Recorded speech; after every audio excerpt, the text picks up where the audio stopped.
Mapagpalang araw po sa ating lahat. Ako nga po pala si Angela Jan Agner at welcome po sa aking 365 Daily Devotion ni Pastor Russell Ocampo.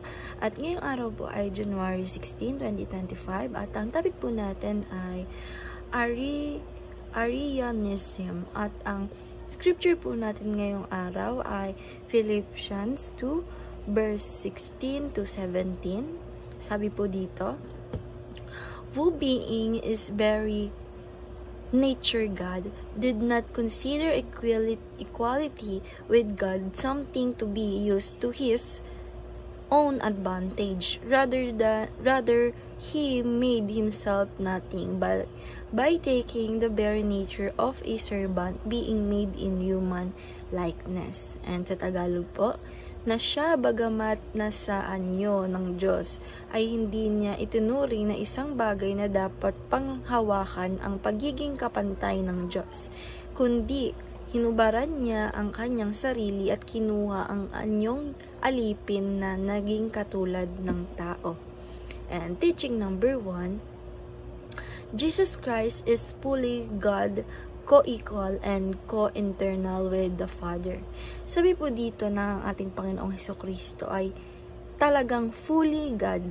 Panginoon po talaga siya. And co-equal and co-internal with Father. Na siya po ay, kasi po yung Arianism, ito po si Arius na hindi naniniwala na ang ating Panginoong Diyos ay nagkatawang tao. At hindi din siya naniniwala na ang ating Panginoong Hesukristo ay kapantay ng God the Father, kapantay ng ating Panginoong Diyos. Pero ang sabi po dito at ang sabi sa Biblia na ang ating Panginoong Hesukristo ay fully God and co-equal and co-internal with the Father. Parehas po sila ng ating Panginoong Diyos. And teaching number 2, a proper understanding of the Trinity guards us against false teachings. Sabi naman po dito na yung proper, ay yung talagang dapat na na-understand natin na yung Trinity po talaga is, makikita po natin dito na yung iba pong mga maling teachings about Trinity is dapat na maintindihan natin talaga, proper understanding dun sa Trinity nga po na the Father, the Son, and the Holy Spirit, na hindi po ito mabubuo kung wala ang ating Panginoong Hesukristo. And teaching number 3, the divinity and humanity of Christ are both essential for our salvation.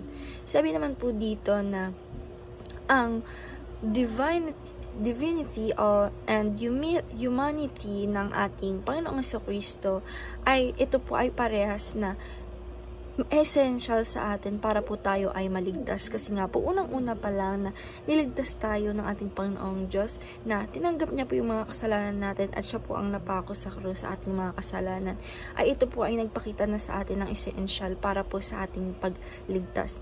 At gayon din po pag tayo po ay nandito sa lupa na inililigtas niya po tayo dahil wala pong ibang makakaligtas sa atin. Hindi po ang tao, hindi po ang iba pa, bat ang ating Panginoong Hesukristo lamang.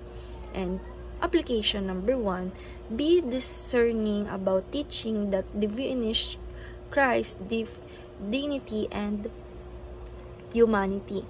Sabi po dito na dapat po ay may alam tayo sa mga katuruan na yung ating Panginoong Diyos, yung mga katuruan niya po ay dapat alam natin at hindi po dapat ito namamali ng iba.